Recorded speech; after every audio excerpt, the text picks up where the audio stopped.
February 6th meeting of the Raleigh Appearance Commission. The commission is charged to provide guidance, advice, and recommendations regarding the visual quality and aesthetic characteristics of the city of Raleigh. The members of the commission represent a varied field of expertise and interest in the quality of design in Raleigh. For those of you who are presenting cases this afternoon, once you present your case, including the required items, it will be brought to the table for discussion, and if we have other questions, we'll call you back up for clarification. We ask that you keep your presentation to 10 minutes, and from that point, we'll have discussion and flesh out issues beyond that. Thank you, and we will now start our agenda. So who's going to be reading it, Carter? Okay. Okay, the case today is AAD 4-20, 4381 Lassiter Mill Road. Sorry, we're having emergency issues here. The applicant requests administrative alternates for UDO sections 1.5.9 transparency and 7.1.7 vehicle parking lot landscaping. The first one, transparency. The intent is to lend visual interest to street-facing building facades for both pedestrians and building occupants and to minimize blank wall areas. It's not applicable to residential uses. The applicant is proposing to develop an 8.32 acre portion of the North Hills development, intersection of Lassiter Mill Road and I-440. It's zoned CX12 Urban Limited. Plan includes multiple mixed-use buildings with the interior containing a network of private streets or drive aisles. 3 of the buildings have frontage on Lassiter Mill Road. All buildings are proposed as the mixed-use building type, which calls for 50% transparency on the ground floor, ground story, and 20% on the upper floors. And on that ground story, it's measured between 0 and 12 feet. In addition, 50% of the required transparency must be located between 3 and 8 feet. The applicant proposes an alternative on 2 buildings, both on the Lassiter Mill Road frontage, since it's a public street. The building labeled Building W, which I believe the applicant will go into more detail with, is proposed to provide 37% transparency as opposed to 50 on the ground floor, and 33% of that required transparency would be between 3 and 8 feet.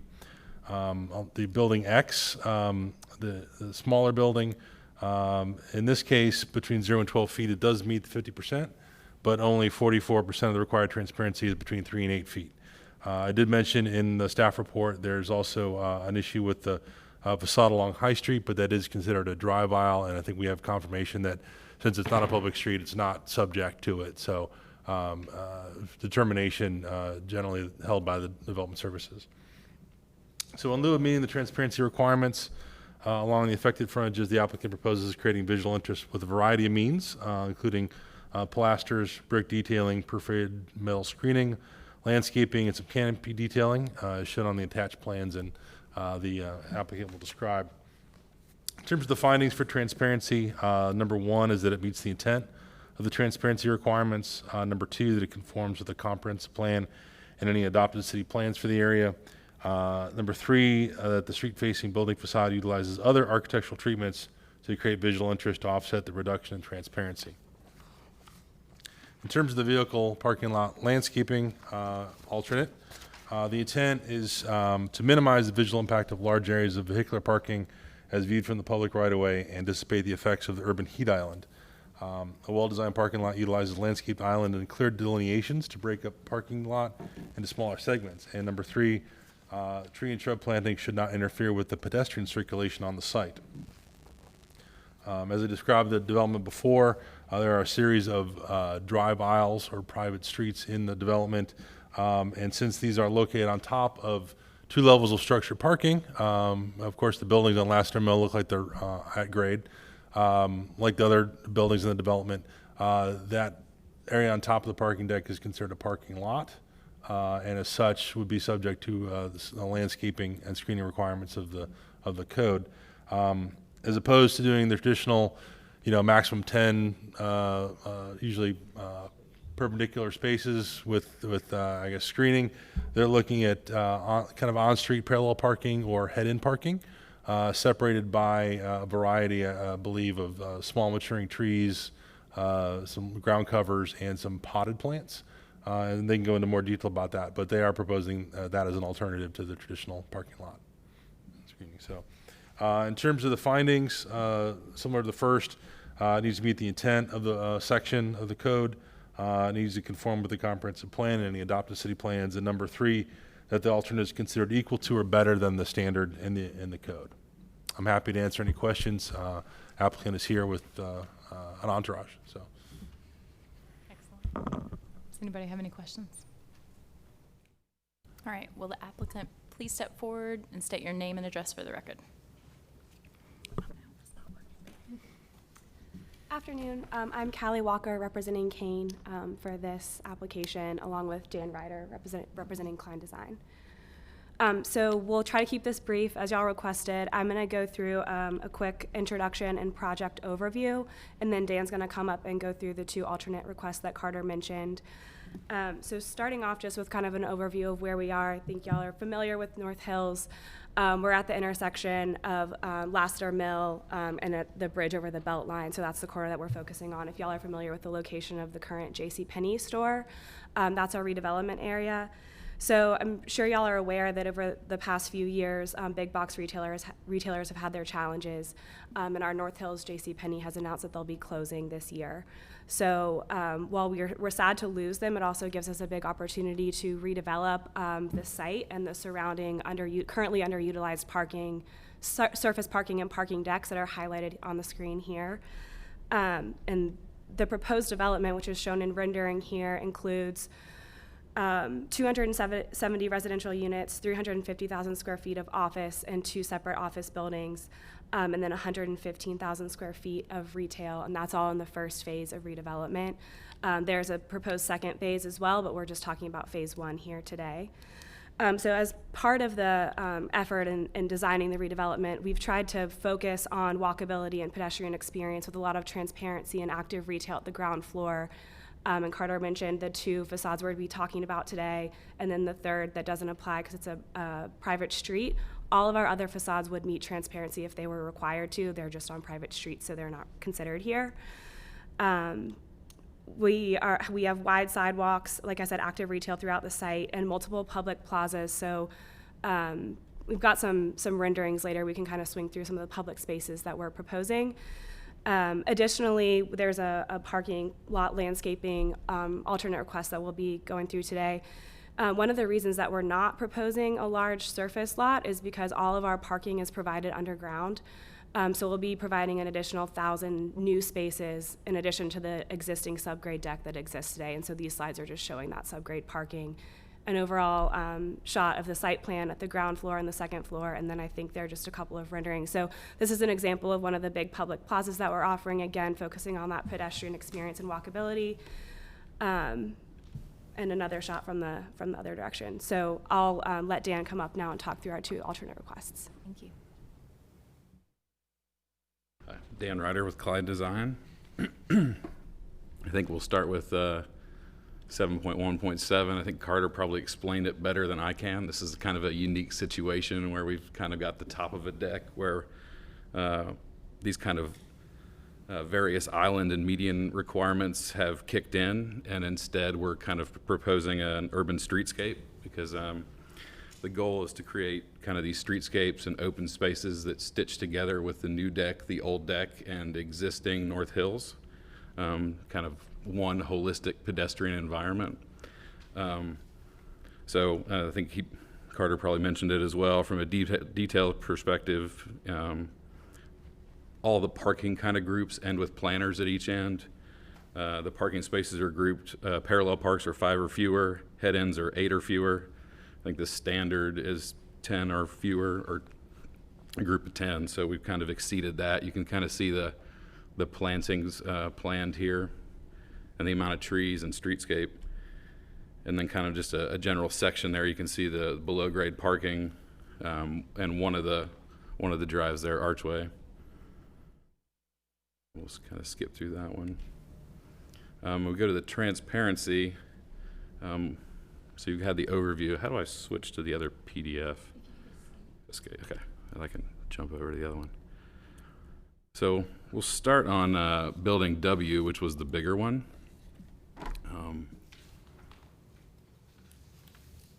And this is the one off Lassiter here. So you'll see kind of, let's see, I'll go back to the menu here. Oop. So this is the loading dock area right here, which is causing the transparency shortfall. So kind of the discussion about, well, why is it there? You know, after kind of going to the site and looking at how pedestrians and cars and how everybody enters North Hills and uses North Hills, that section of Lassiter is really not used. Everybody is entering up on Lassiter at North Hills or back at Currituck.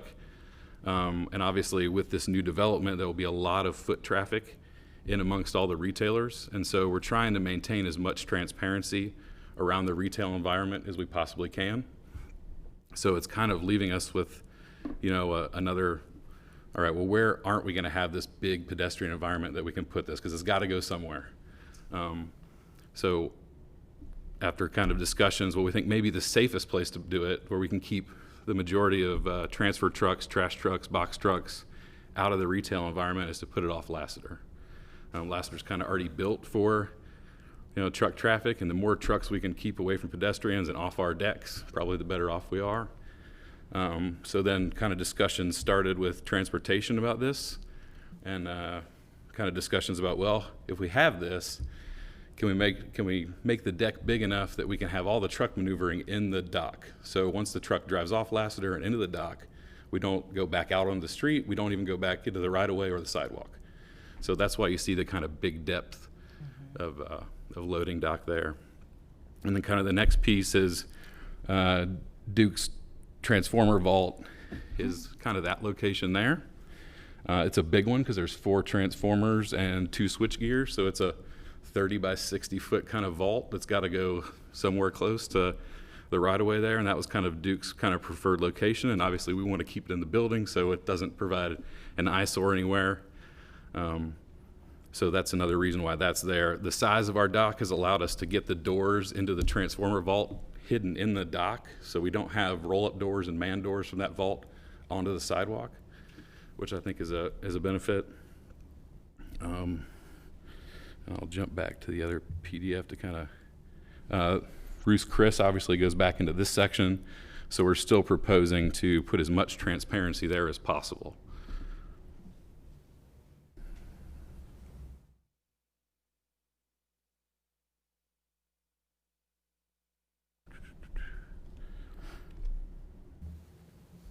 So, and this is, I guess I should have gone through this first. This is kind of just some general numbers on how much transparency is on the other facades that are not required, but they're important to the project, because this is, you know, retail is really the driver here, and so we need that kind of visual interest on the ground level to make that work.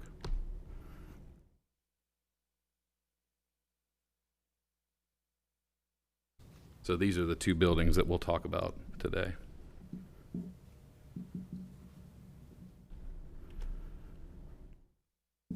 So there's the, you know, you see the calculation there, 37%. You've got Reese Chris with as much glazing as we can get. You've got Duke's vault right there. And then the loading dock is this additional section here, which will be a little bit easier to see in 3D here. So the 3D view from Reese Chris, obviously we're providing as much kind of glazing as we can, and where we have kind of pilasters or columns, they're extensions of the architecture above. And then from the other end, you can see obviously Reese Chris there on the left in the background.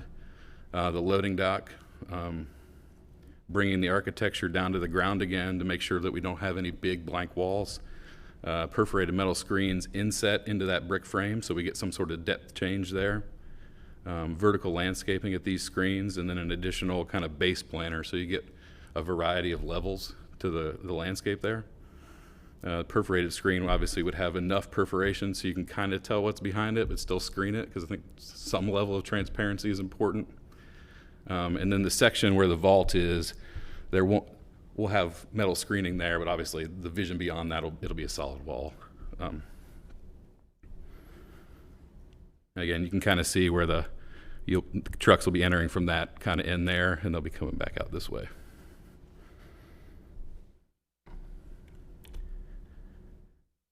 Building X, so this is the one that's a bit of a math challenge. We meet the overall transparency requirement, but it is short on the 3 through 8 section.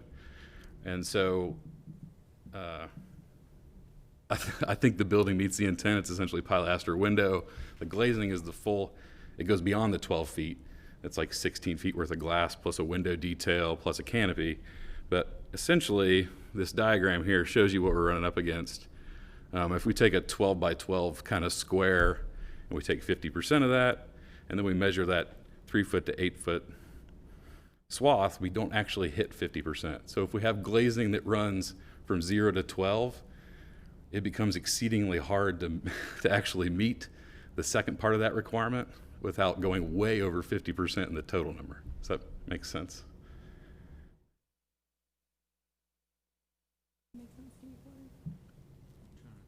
I think there might be a complication in how you're calculating it that's working against you there.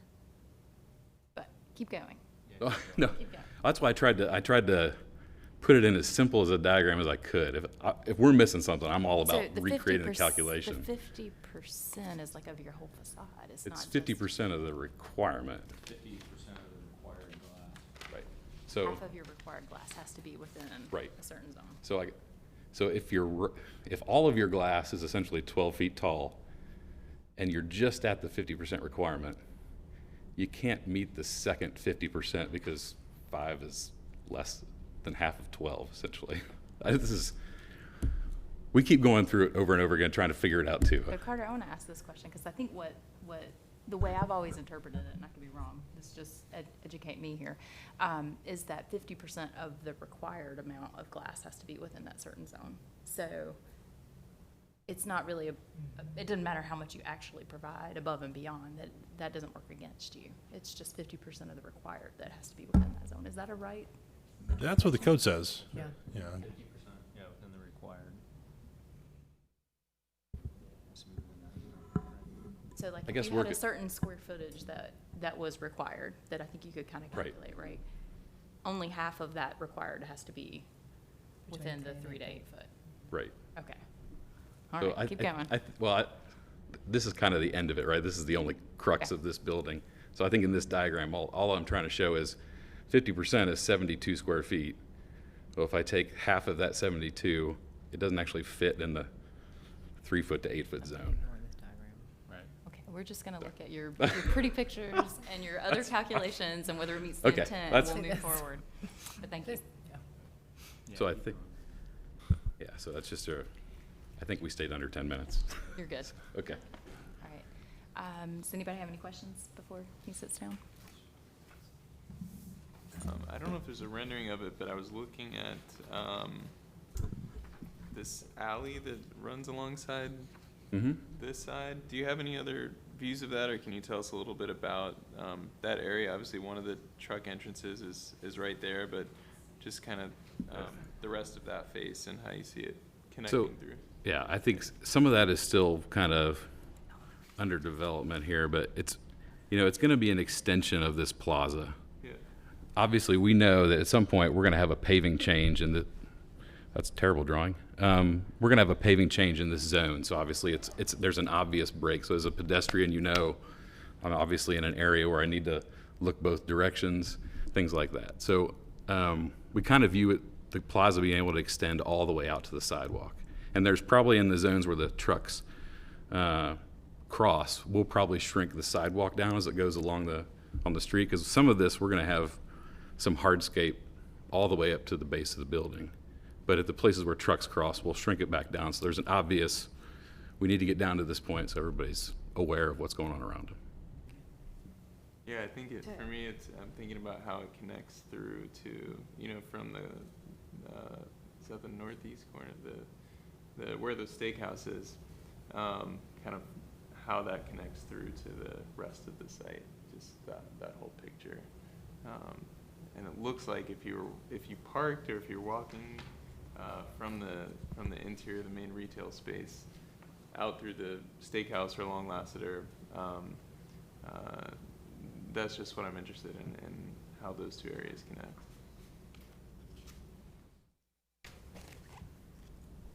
I think this might be a good slide to look at because it shows a zoomed in site plan on just this section. However, it does not have the right layout of the loading dock.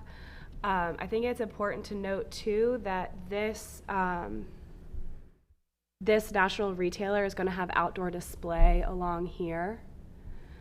So that alleyway connection is going to feel more narrow in reality than it looks on plan right now.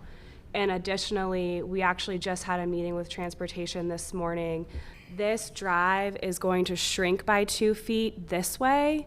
So it's going to come in a little bit, and there's actually going to be a 5-foot sidewalk connection here back to the 8-foot sidewalk that crosses, and I think makes that connection that you were asking about.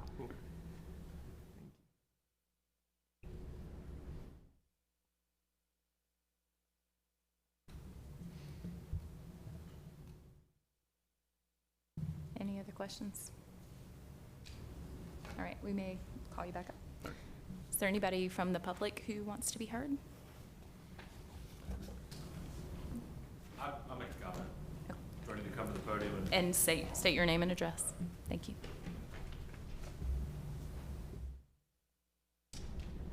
Hi, my name is Gray Pendleton. Thanks for having me today. So, just a couple. Your address. 409 May Court, Raleigh, obviously. Thank you. So a couple things. So one is the gentleman from Klein mentioned no pedestrians really use this area.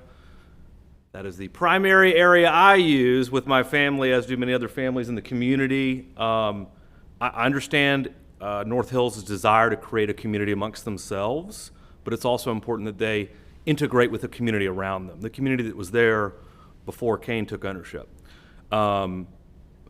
On that stretch of road, there is one of the few porous surfaces, so one of the few grassy areas. And in fact, you just got a buzzer on your phone. We have a flood emergency National Weather Service issued. So that's one of the issues that I have is just your getting rid of more grassy area to allow the rain to flow in. And it's already, I mean, it's a grandfathered site, I understand that and all.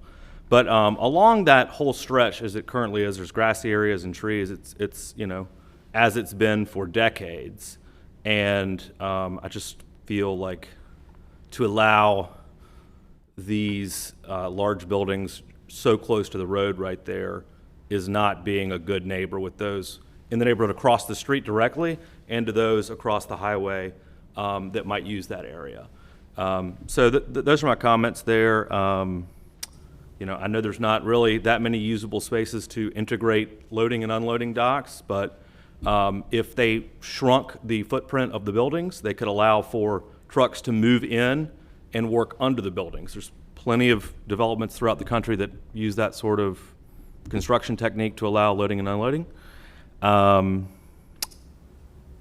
Let's see. So those are my main issues. And I don't know if this is the proper place to do it, but I had just a general concern about the height of the buildings relative to the neighbors as well. I don't know if that's tackled in here, but those, it just is a large building relative to the hotel that's already existing. So anyway, that's. You've sort of alluded to some of our challenges. Like as a commission, we have really two things to comment on here today. Okay, And right. it's transparency and it's the parking lot landscape. That's so it. we don't get to talk about impervious. We don't Right. get to talk about scale or height. Right. It's really focused Just in those there. issues? But we hear what you're saying. And Right. the good thing is what you've said is being recorded. It is going to be included in our minutes, so Right. it's documented and it was heard. And Okay. then as a commission, we're certainly going to, especially as it pertains to the loading dock, because we do get to talk about that within the transparency conversation. We'll definitely keep that Okay. in mind for sure. Thank you, though. Thank you all.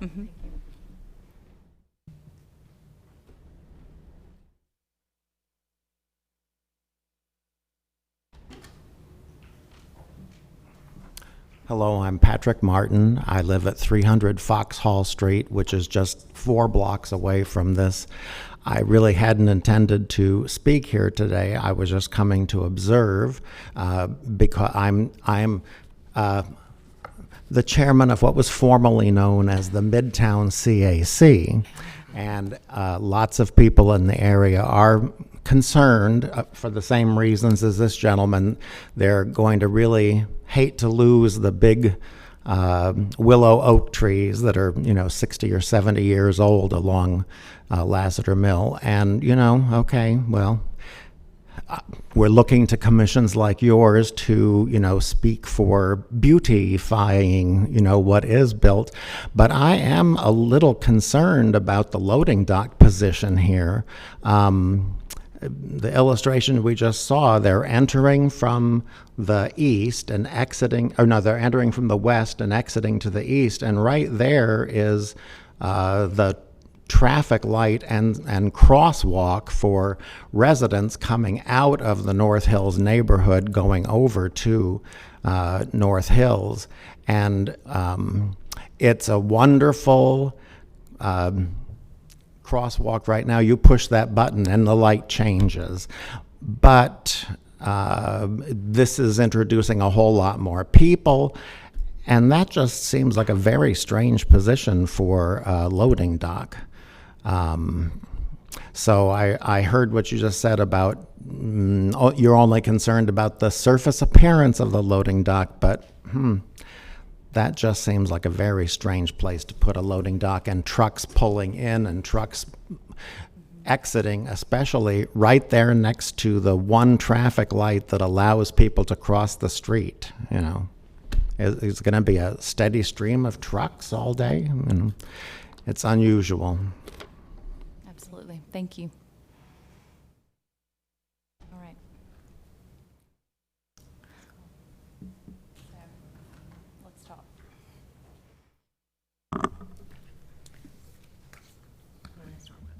Where's the loading for this smaller building?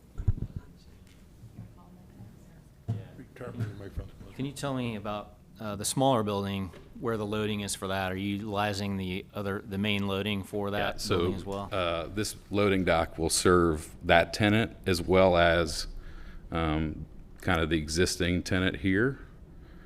We have kind of, back, they're accessing stuff back through there. So we're using this loading dock for kind of as many kind of buildings and tenants as we can. Yeah, its location where it is, one of the main drivers for that is the national retailer that's going just planned south of the loading dock here. Zoom out. Here. And I understand, I understand why the loading dock is where it is. I mean, you want it far enough away from the intersection as well, to where you're having all these pull in and pull outs. I mean, that's a city thing. You need to keep your 150 feet or whatever that is, and I mean, they're maximum putting it as far back as they can, which is a good thing for stacking and all those kind of things. I'm trying to think of where else I would rather put it, and I'm not sure that there is. Internal. Yeah, I mean, you can put it internal, but then You have the same problems inside. you have the Just same not in the problem. public It's- realm. Right. Yeah. And, I think you can kind of offset some of that with some connections to the neighborhood. And right now, it's a pretty big, especially if these buildings are closer than we think they are, and there's gonna be a lot of loading and unloading traffic. That's a pretty good distance. I don't know if you know what that distance is from one end where Roost Chris, you're saying, is to the other end of the building. I mean, that's a pretty long swath that's kind of very little pedestrian access, right? Yeah, to I'm get not through. sure exactly what it is, but yeah, very limited pedestrian access in terms Although- of those cross points. Yeah, although you do have crosswalks that are kind of leading you in from the main, it just doesn't really take you to your new plaza. And maybe with this other phase, there will be more of that, you know. It's really hard for us to know that right now. So the pedestrian connection at Currituck and Lasser Mill will remain and be improved. This connection point here. This, there's actually an existing intersection here today, but it will be improved as well. And at the loading dock, we're planning, like Dan said, there'll be grade changes and a curb and a very clear pedestrian crosswalk across both of the loading dock drives. Will those be ramp type driveways, do you know? Sorry? Will they be ramp type driveways, or are you cutting the sidewalk down to? The sidewalk will ramp down to a street level and cross and then ramp back up. And just out of curiosity, Board of Adjustment, are there any applications into that for spacing between driveways or involved in this? There are. Okay. So we're going to Board of Adjustments on Monday, and driveway spacing is, I think, the only ask on the new development. Everything else pertains to the existing.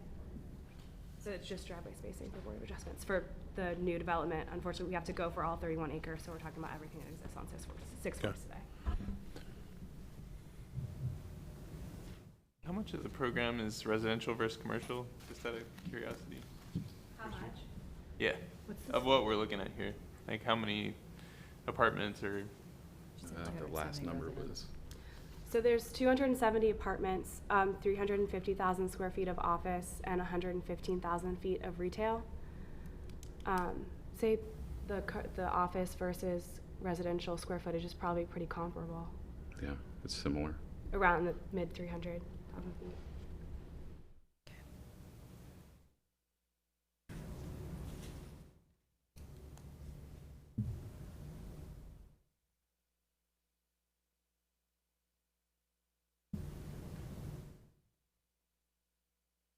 Do you have a clear understanding about the additional screening or landscaping that they're providing?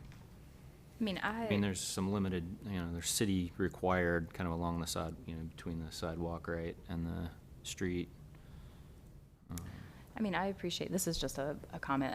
I, in general, am always challenged when we see developments that are very inward focused and it puts service elements on the public right-of-way sides of things. And it's just sort of, it just seems like in a development of this size, it might be able to be located internally somewhere. And I get that it's offsetting retail and it's causing other problems internally too. But as stewards of the city's right-of-way, I feel like I have to say that. So that's how I feel. I'm not sure that I'm speaking for the full commission. But that being said, the way that you're treating the transparency, I think, is commendable. It's very, it's still an interesting building facade at that level. I do have some concerns about pedestrian safety in that area, and that's something I would like for us to talk about a little bit more internally. You know, in general, the whole thing is a beautiful development. I think it's going to be a vibrant place, continue to be a vibrant place for the city. So, you know, I'm appreciative of all that effort that you've put into it. And I do think pedestrian connectivity, you know, crosswalks, I appreciate that you're spending the time and energy to improve them. And I wanted to just ask, this is it's kind of a nitpicky question, but I just wanted to hear your thoughts on it. And I don't know how everybody else feels about this either, but this drive, so the Ruth's Chris Steakhouse and this drive doesn't align with the kind of neighborhood street across the way. Was that on purpose, or was it just kind of how everything laid out internally on the site?